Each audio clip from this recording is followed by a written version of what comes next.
Super কাৰ দেখা খুব ভাল লাগিছে। নমস্কাৰ অন্য এটা মিনি ভ্লগলৈ মই আপোনালোক সকলোকে অমৰনাথ চেনেললৈ স্বাগতম জনাইছোঁ আৰু বহুদিনৰ পিছত এটি ভিডিঅ' দিবলৈ ওলাইছোঁ। এয়া মোক নিবলৈ মোহন ছাৰ আহিল, এয়া বেগ, এয়া মোহন ছাৰে মোক ল'লে আৰু এয়া মোহন ছাৰৰ লগত গৈ আছোঁ ৰঙিয়ালৈ। ৰঙিয়া ষ্টেচনত আমি ট্ৰেইনত উঠিম।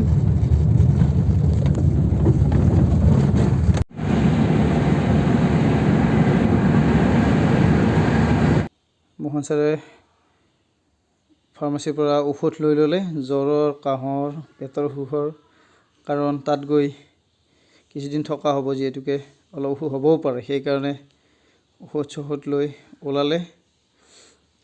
আৰু এয়া আমাক ষ্টেচনত থ'বলৈ আহিছে ছাৰৰ ভায়েক আৰু ছাৰৰ ঘৰৰ মানুহ। এয়া আহি আমি ৰঙিয়া ষ্টেচন পালোঁ আৰু এতিয়া ট্ৰেইন অহাৰ বাবে অপেক্ষা কৰিব লাগিব।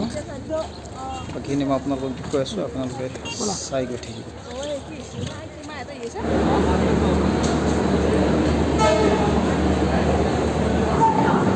ট্ৰেইন আহিলে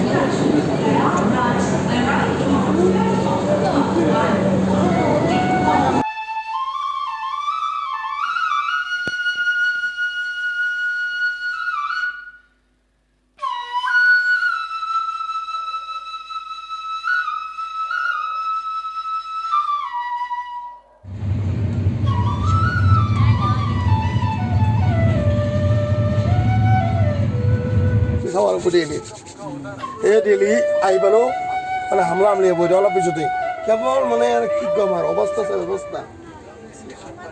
মোকো ভাল লাগছে, তই কিবা কবি এয়া ডেইলি পাই গ'লোঁ। ডেইলি ষ্টেচনত নামিলোঁ, পুৰণা ষ্টেচন।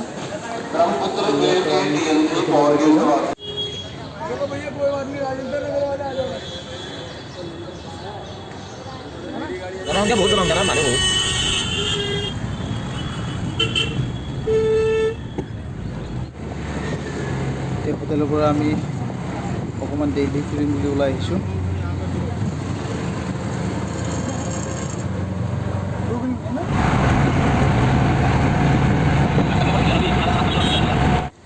এয়া আমি আহি লোটাছ টেম্পল পালোঁ।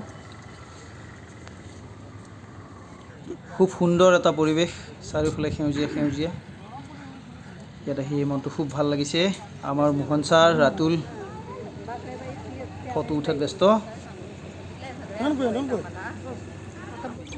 এয়া লোটাছ টেম্পলৰ দৃশ্য, কিন্তু ভিতৰত মোবাইল নিব নিদিয়ে, সেইখিনি আপোনালোকক দেখুৱালোঁ। আৰু এইবাৰ আমি আহি পালোঁ ইণ্ডিয়া গেট। ইয়াৰ পৰিৱেশটো আপোনালোকক মই অকণমান দেখুৱাই দিছোঁ। খুব সুন্দৰ পৰিৱেশ, চাৰিওফালে সেউজীয়াৰ মাজত।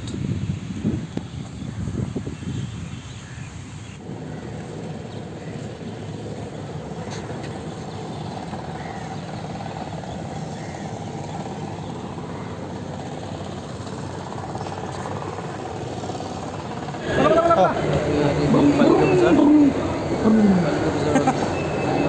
সোমালোঁ।